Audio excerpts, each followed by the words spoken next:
Pretend you're walking in the woods one day, out for a stroll, and there at the base of a tree, you see a stick. Now, are you surprised to find the stick there? Do you pick it up? If you're my kids, you're probably going to pick it up, and you're probably going to make it into a sword. But I'm willing to bet that you don't pick it up, and you're not surprised to find a stick in the woods. That's where you expect to find them, in fact. Well, let's say you're walking through the woods on another day on a stroll, and there at the base of a tree you find a watch. A Rolex watch, still ticking and on time. It's muddy, but it still works. Are you surprised to find the watch there? Did you assume that maybe it grew on this tree right beside it? Or that perhaps it sprouted up from the ground like a mushroom? Or are you surprised to find it there? I'm willing to bet you're surprised to find it there, and that you pick it up. I'm willing to bet that you assume that somebody must have dropped it there. Because you know, even if you didn't know what a watch was, you knew it stood out from the stick beside it. That there's something about the complexity of this watch that makes it different from the rock on the ground. The mechanics of it, the hand, the fact that it's on time and still ticking. It looks and behaves, shows evidence that it's different. It stands out. A watch has a watchmaker, does it not? My question to you is, does the universe show evidence of a universe maker? Does it show a complexity of design that points to a designer? When we look at the universe around us, are we surprised by what we see?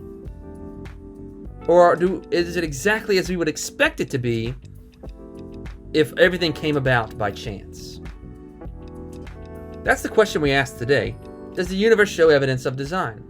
And it's what we call the teleological argument, from the Greek word telos for design. And it basically goes like this. Every design has a designer, just like every watch has a watchmaker. And it's not random. The universe has a highly complex design, and therefore the universe has a designer. Last week we looked at the cosmological argument, which made the point that the evidence shows the universe having had a beginning, and the law of causality leaves us with a problem. What caused the universe, everything that we know, to begin? How do you go from nothing to everything without some force outside the box with the ability to begin the universe?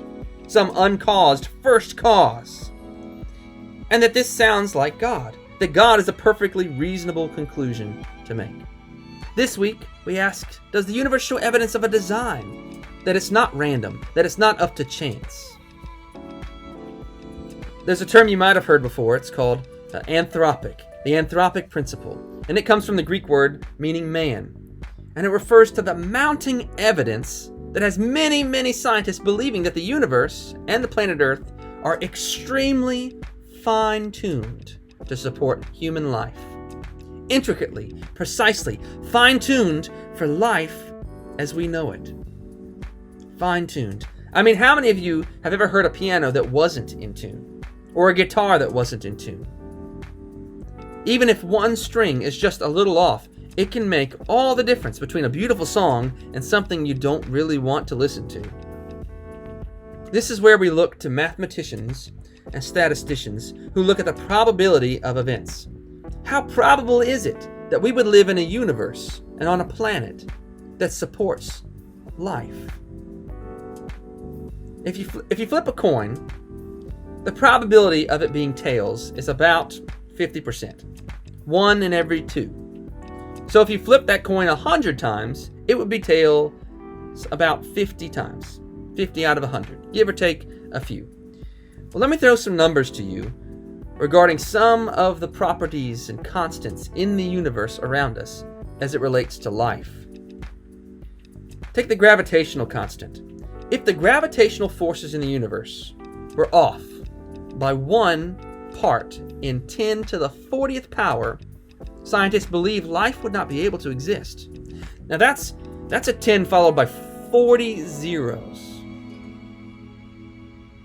Now, you wouldn't want to play the lottery with those odds, my friend. 1 in 10 followed by 40 zeros.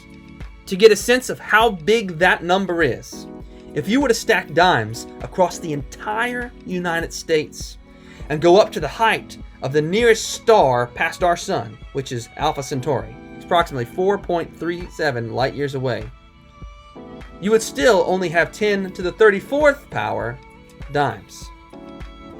To get a sense of the number 10 to the 20th power, that's how many seconds are estimated to have passed since the very beginning of time.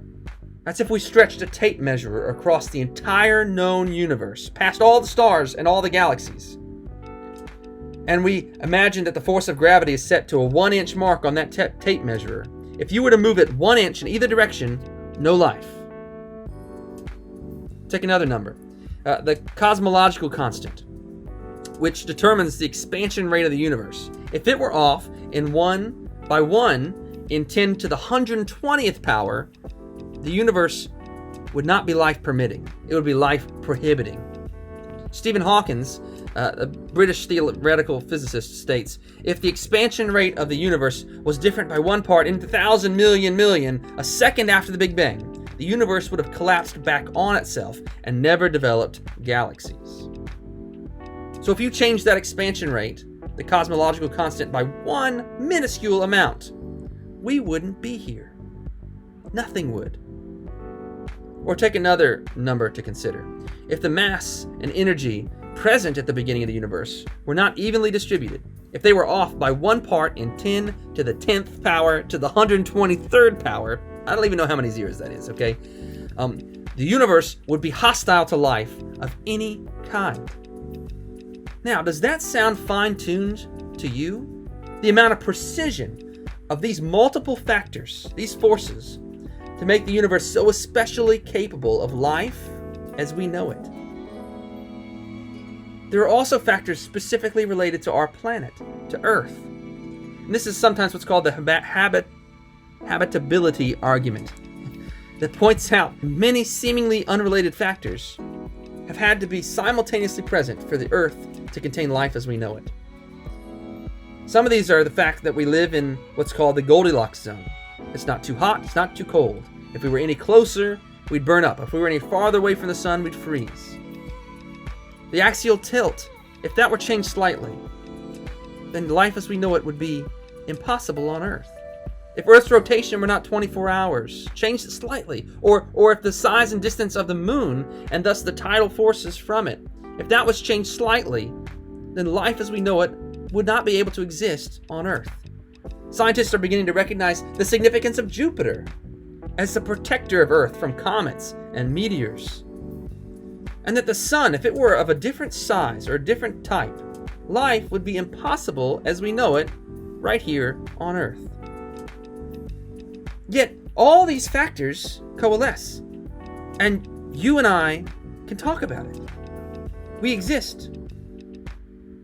Remember, if you flip a coin, the probability of tails is about 1 in 2. We're talking about 1 in a number that seems infinitely more than the number of atoms in the known universe, which, by the way, is about 10 to the 78th power.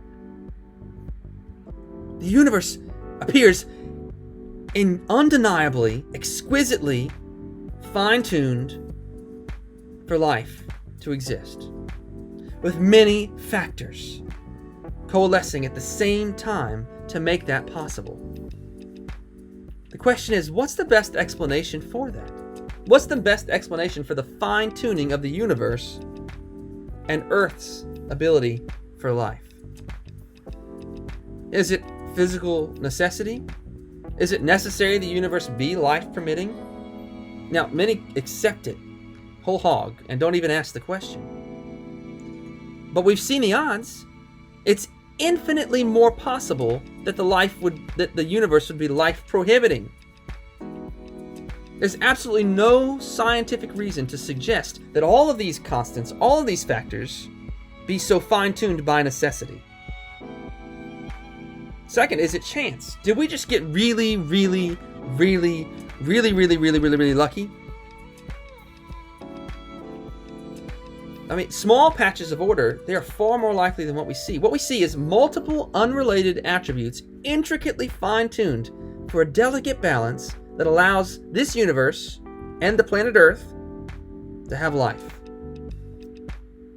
Does it seem to be there by chance? Does that seem like a reasonable answer? Or the third option, design.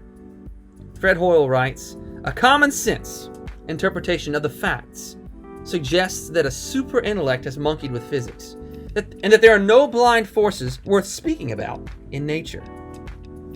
The numbers one calculates from the facts seems to me so overwhelming as to put this conclusion almost beyond question. I mean, think about it. When you hear a symphony, like a Beethoven symphony, do you assume that the notes were random?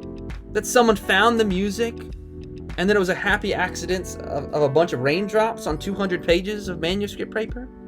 No, we hear the beauty, the complexity, the organization, the harmony, the thematic cohesion, and we assume that it had a composer. We wouldn't even ask the question. It seems beyond question, obvious.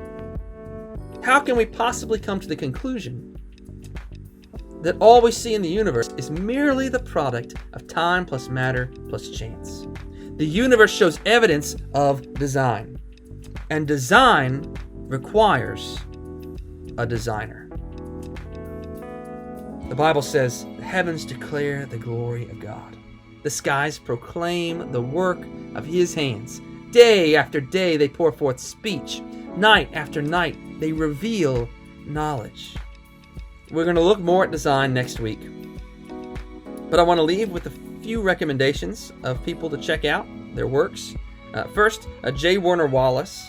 He's a forensic investigator who, upon investigating the claims of Scripture, he came to Jesus Christ and has since published several books, including Cold Case Christianity, Forensic Faith, and God's Crime Scene. I recommend that one as it regards this teleological argument.